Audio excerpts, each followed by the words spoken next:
in the bluegrass state, Kentucky politics is the damnedest. We're looking at the mayors of Louisville, Kentucky, and we're seeing just real spotty records, or one year term here, 1 year term there. You don't see any really remarkable accomplishments. The biggest accomplishment so far is John Carpenter Buckland established the first public school in Kentucky and in Louisville. So the first public school in this state comes out of Louisville, Kentucky. So that's great, but not much more comes out of his administration. Then you got John Joyce, who's in there for 2 terms. But then you have W.A. Koch, who's in there for 1 term. Frederick A. Kay, who we're talking about right now, who's in there for 3 terms. So Frederick A. Kay has a longer time span to do something than John Joyce and W.A. Koch had. Frederick A. Kay is the 4th mayor of Louisville, right? Frederick A. Kay, 47. To help you memorize it, Frederick A. Kay, 47, right? He's a Whig, and I was talking actually right beforehand about Henry Clay, and Henry Clay was a very popular Kentuckian, inspired Abraham Lincoln. He was against Andrew Jackson's his tyranny. He was against the Mexican-American War by James Polk. He was opposed to the annex of Texas. Now, the Whig Party itself is problematic. You have 4 American presidents who were Whigs.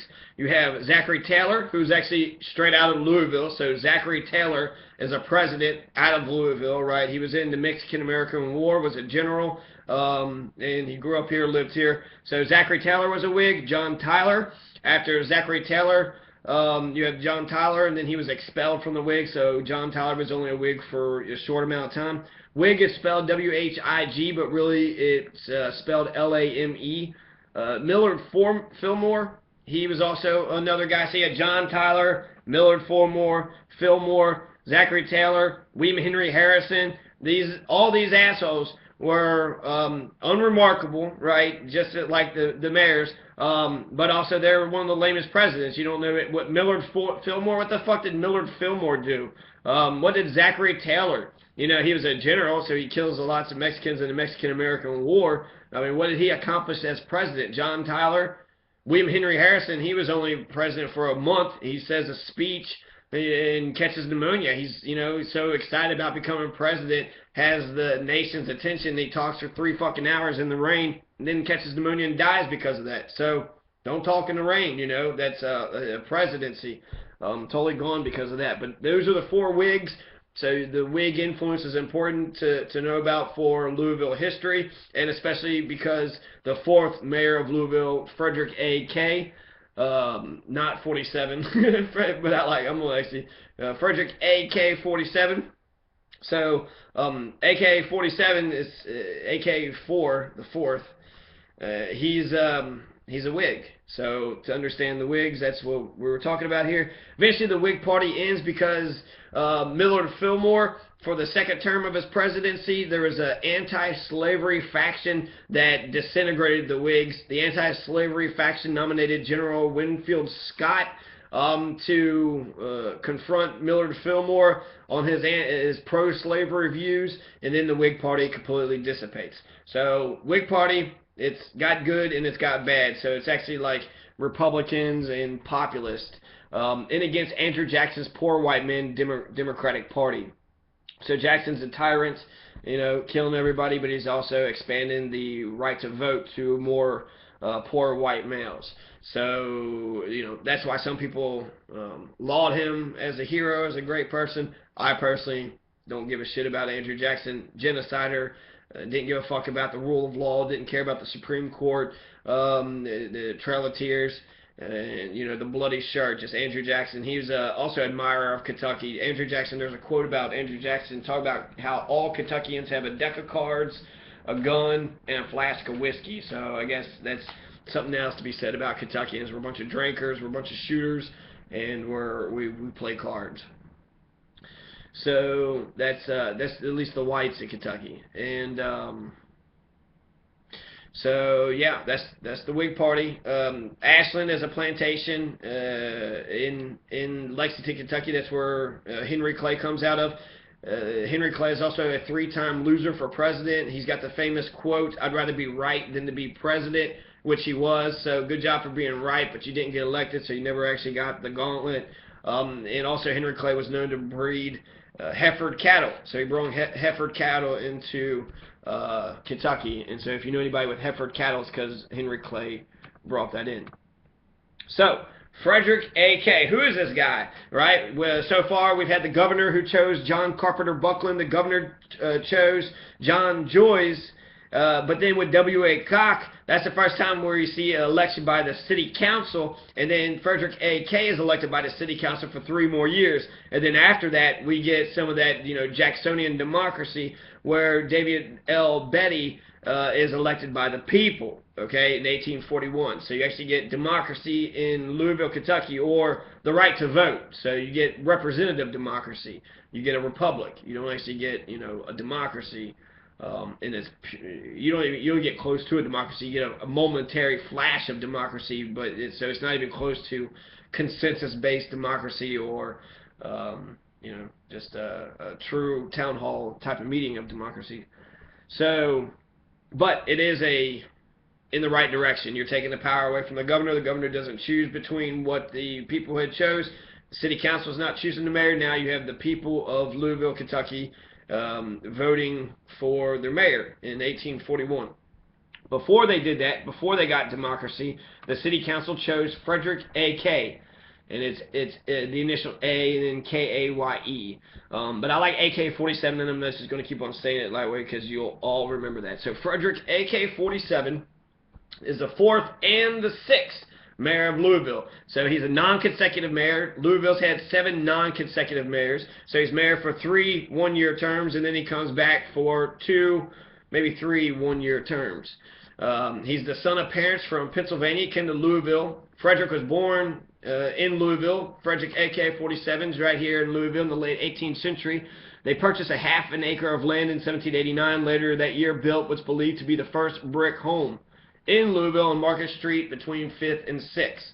So Frederick AK-47 is known for building the first brick house in Louisville. Now that's not that's not an accomplishment of a mayor, but it's a pretty interesting distinction. So Frederick AK-47 served on the city council from 1830 to 1832, took office March 15th, 1837. He was elected by the city council, was the last mayor to be chosen this way, which was proven to be very controversial and difficult. It took 13 ballots before Frederick A.K. was chosen in 1837.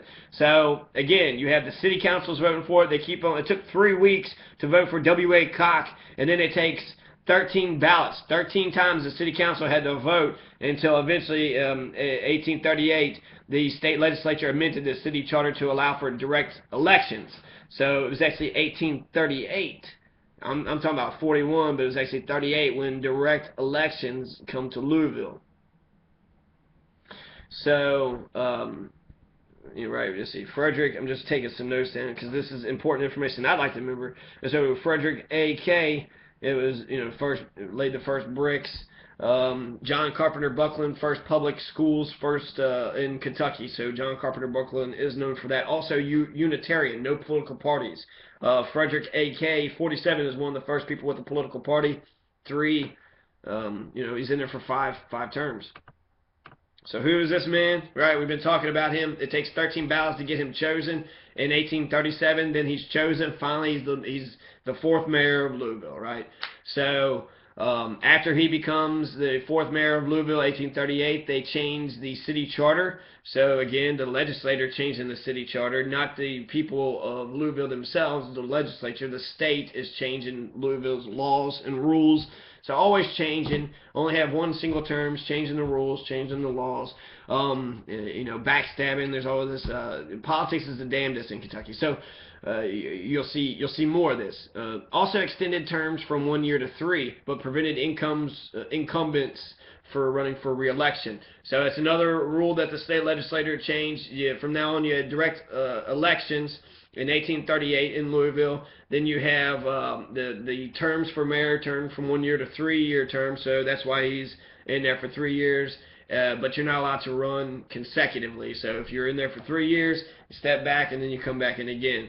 Kentucky was like that for a long ass time. The governor, you can only be in office for 1 term, and that was changed under Paul Patton. He was like the first man to have 2 consecutive successive governorships. And then also you see Fletcher, he flunked out. He only was in there for 1 term. But then you see Steve Beshear in there for 2 terms, and he's actually a pretty popular governor. And I see the Democratic Party being pretty strong here in Kentucky. The Democrats and the Republicans are firmly entrenched within the legislation, the Constitution of the land, so they're firmly embedded. The Republican parties and the Democratic parties are firmly embedded within the political framework of Kentucky. Now, third parties and independents, that's a different story.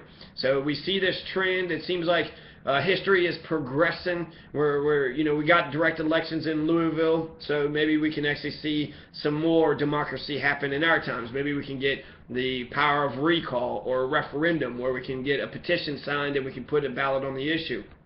We don't have that. It's illegal in Kentucky. You also have no third parties are allowed to run for president unless they have 5,000 signatures. If you're a Republican or Democrat and you're elected in your primary, you only need 2 signatures. And so it's not right. It's not democratic. We can do better. And instead of having elections, we actually can participate more. But one thing at a time, right? So Frederick AK-47, he's the 4th Louisville mayor. AK-47, he serves 2 non-consecutive terms, and he also the president of the Board of Aldermen. Is buried in Cave Hill Cemetery. We learn nothing about Frederick AK. We see none of his accomplishments. So it must be unremarkable. The only remarkable thing is that he was the first directly elected to Louisville. So this is also Wikipedia. So I'm a little disappointed with Wikipedia when it comes to Frederick AK-47. He's also buried in Cave Hill Cemetery. And so far, all these guys have been buried at Cave Hill. John Joyce, W.A. Cock, Frederick A.K., and John Carpenter Buckland all were buried in Cave City Cemetery. Okay, so now you got the 5th president, or the 5th mayor, the James Monroe of Louisville, and that's David L. Beatty. I would like to know a little bit more about Frederick A.K., but I'll do my own research there. So again, just he's a Whig party. He comes in with a political establishment, political party. He pushes for the direct election, so he's kind of he's sort of Jacksonian and he's a Whig, right, for direct elections, but against the established, the Jackson tyranny. So now you have direct elections, and Frederick A.K. was in there for 3 years. And after Frederick AK-47, you have David L. Beatty, like Warren Beatty, David L. Beatty, and I'm gonna go with Beatty. David L. Beatty, 5th mayor of Louisville, Kentucky, served in 1841 to 44. So he gets his 3-year term. He was born to early settlers in Bourbon County, raised by grandparents in Jefferson County. At 17, he moved to Louisville to work as a machinist and was an iron foundry foreman 3 years later. He founded a steam engine business, 1829, dissolved in 1837. He served as city council and elected mayor. Highlights of his administration include the establishment for the State Institution for the Blind in Louisville and the construction of a waterworks. So, Beatty didn't do shit for Kentucky either, okay? Beatty he's another asshole, just really, I don't know what John Joyce did, W.A. Cock, and besides being a Whig, Frederick A.K., well, he did get direct elections, so he brought democracy in, but I don't know anything major that anybody's done so far, except for the establishment of public schools, which was by John Carpenter Buckland. And so David L. Beatty, he's a machinist, so that's actually good, working class. He finds a steam engine business. So, he's running trains, city council for a year, then he's mayor, and the Institute for the Blind in Louisville and construction of a waterworks. The waterworks thing is good. So he brought water to Kentucky, right? Established waterworks. Now people can drink water. You need water to survive. But the State Institute for the Blind, that is such a shitty State Institute for the Blind, that's good, right? You think it's for the blind, so, you know, we should be happy about this. But the State Institute for the Blind turns out to be where a lot of torture was happening, where a lot of crazy people were being sent there, and they were being tortured while they was there. And so that's, you know, that's his legacy. That's what he's known for, the state establishment of it. And we'll actually see more with that coming up.